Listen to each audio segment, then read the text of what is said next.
안녕하십니까, 닥터덕입니다. 오늘 여러분과 함께 나눌 내용은 제가 피부 환자를 주로 많이 이제 보다 보니까 주로 피부가 가려워서 피부에 이제 여러 가지 피부 질환이 생겨서 오는 분들이 많이 있습니다. 그래서 그런 분들에게 제가 기본적으로 상담은 해드리는데 기본 개념이 없으시다 보니까 이제 제가 설명을 해도 잘 이해를 못 하실 경우가 있어서 제가 오늘 이 영상을 또 만들게 됐는데요.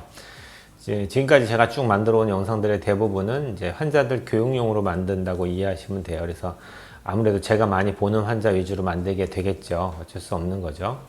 그래서 그 양해 부탁드리고, 뭐 다음에는 이제 제가 올해도 지금 기능의학회에 등록을 해서 전문가 과정을 한 번 더, 지금 한 3번째 듣는데요. 한 번 더 들으면서 그 공부하면서 여러분께 도움이 될 만한 것들을 정리하면서 이제 나머지 이제 후속 작업을 할 계획을 갖고 있습니다. 2차적으로.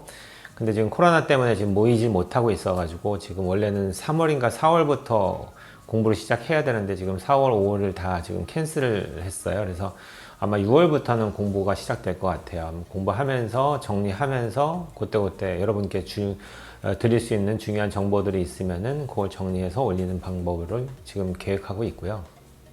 오늘은 아까 말씀드렸듯이 피부 이제 여러 가지 지금 같은 계절에 흔하죠. 이제 접촉성 피부염이 잘 생겨서 오시는데 이제 이게 왜 생기는지에 대한 생각과 이걸 어떻게 관리해야 되는지 이걸 이제 여러분께 좀 말씀드릴까 합니다.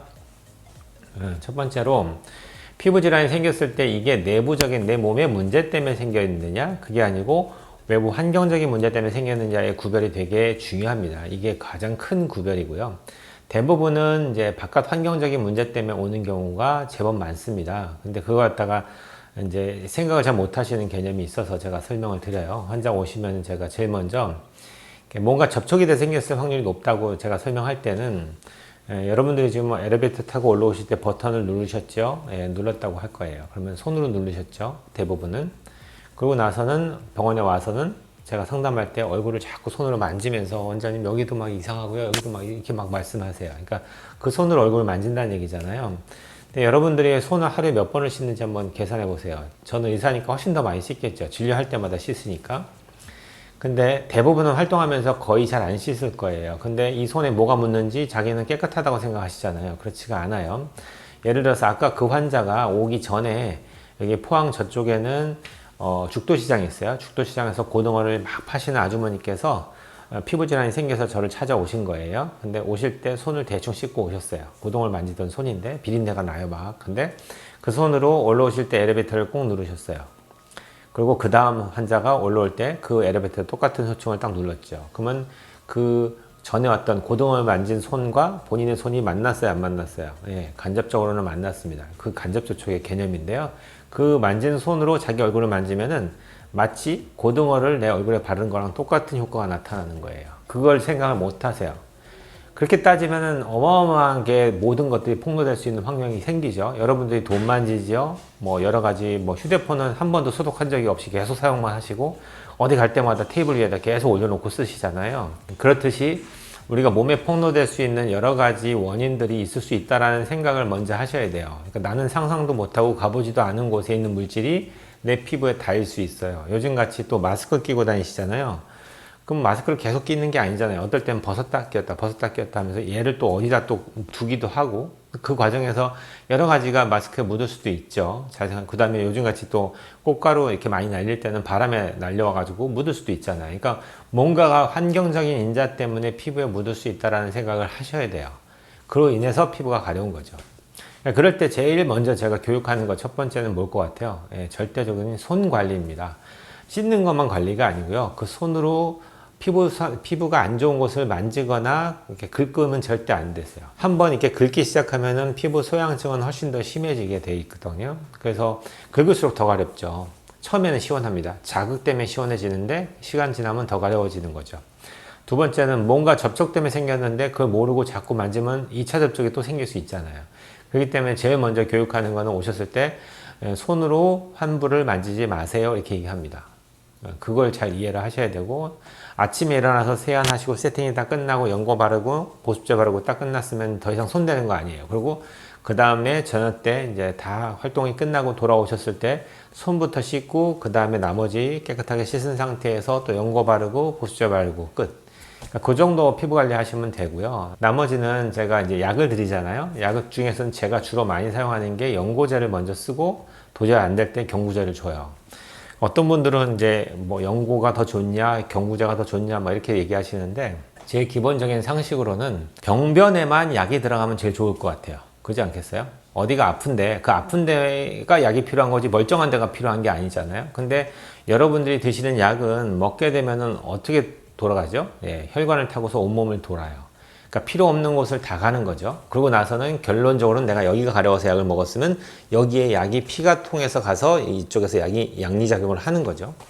그렇게 따지면은 그게 효율적이지는 않잖아요. 저라면은 만약에 발라서 국소적으로 여기에만 병변이 있어서 여기만 발라서 좋아질 수 있다면 연고제가 최고죠. 그건 당연한 거예요. 그래서 연고를 주로 많이 드리게 되는데 환자분들이 또 이제 좀 오해하는 것 중에 하나가 뭐 거기에 보면 복용 방법을 적어 놓죠. 그러면 하루에 이제 2회 정도 해서 루틴하게 이렇게 쓰라고 이렇게 표시가 돼 있을 거예요. 근데 저는 환자들한테 먹는 약을 안 주는 대신에 주로 연고를 주로 관리할 때는 첫날 많이 가려워서 오셨을 때는 하루에 12번도 좋으니까 1시간 간격으로 바르세요 이렇게 교육을 합니다. 그 이유를 잘 생각해 보세요.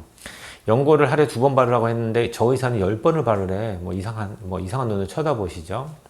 잘 생각해 보시면은 여기에만 약이 들어가는 걸로 쳤을 때 그 정도의 용량이 하루 정도 들어가는 거는 그렇게 높지 않아요. 근데 그 정도 해서 빨리 가라앉히고 싶은 거예요. 왜? 가려움증이 남아있으면 자꾸 손이 가서 긁게 되니까. 그래서 저는 1시간 간격으로 바를 때 예를 들어서 11시에 오셨어요. 그럼 12시에 바르시고 1시에 바르시고 2시에 바르는데 단 조건이 있어요. 가려우실 때. 근데 안 가려워졌어요? 그러면 바를 필요가 없죠. 건너뛰어야죠. 제가 교육할 때 약은 들어가서 그 현재 상태를 억제하는 효과는 있지만 그 근본 원인을 해결하는 효과가 아니기 때문에 어차피 자연적인 내 면역으로 그 피부 병변을 정상화시키는 거는 내 몸이 하는 거예요. 약이 아니라. 약은 이제 보조적으로 도와주는 거죠. 그러면 가렵지 않으면 더 이상 내가 도와줄 이유가 없죠. 나머지는 내 몸이 치료를 해야 되니까. 단 조건이 세균 감염이 있는 피부가 아닐 때의 조건입니다. 세균 감염이 있다는 얘기는 균의 감염을 내가 지금 컨트롤 못 하는 거니까 그 균을 죽이는 약을 써야 돼요. 그건 전문가가 알아서 해야 되고 필요하면 약을 주기도 합니다. 저도. 그러니까 정리를 하자면은 연고제가 관리만 된다면 그나마 가장 아이디어한 약이고요. 사용하실 때는 빨리 단기간 내에 하루나 이틀 내에 효과를 볼 수 있게끔 첫날 같은 경우에 저는 수시로 바르라고 얘기를 해주고요. 그러고 나서 좋아지면은 그때부터는 철저히 지키셔야죠. 좋아졌는데 왜 계속 떡칠하듯이 바를 필요가 없죠. 그때는 기본으로 2번인데 아침에 1번, 저녁 때 1번 이렇게 바르시면 돼요. 그래서 평균적으로 제가 환자한테 주는 시간은 한 주에서 2주를 줍니다. 환자한테 연고를 드리면서 한 주에서 2주 정도 사용해 보시고 그래도 해결이 안 될 때는 병원에 오세요 이렇게 말씀드려요. 보통 병원에서는 자주 팔로우업을 시켜야죠. 그게 아무래도 병원 경영에도 도움이 되니까. 근데 저는 뭐 그거보다는 본인 스스로가 관리를 하셔가지고 좋아지면 좋겠어요. 단 한 번만 해도 병원 한 번 방문으로 끝나면 좋죠. 근데 해결이 안 될 때는 오셔야 되니까. 근데 기본 개념을 이해를 하시고 관리를 하시지 않으시면은 계속 반복해서 오는 거예요. 관리가 안 되니까. 오늘 작업은 제가 치료하는 환자들 중에서 주로 이제 피부 소양증 때문에 많이 가려워서 오시는 분들을 기본적으로 교육하기 위해서 만든 영상입니다. 혹시라도 주변에서 피부 질환이 자꾸 생기신 분들이 있으면은 요거 공유해 주시고요. 오늘 여기까지 공부하겠습니다. 온 국민이 건강해지는 그날까지 닥터덕은 여러분과 함께합니다.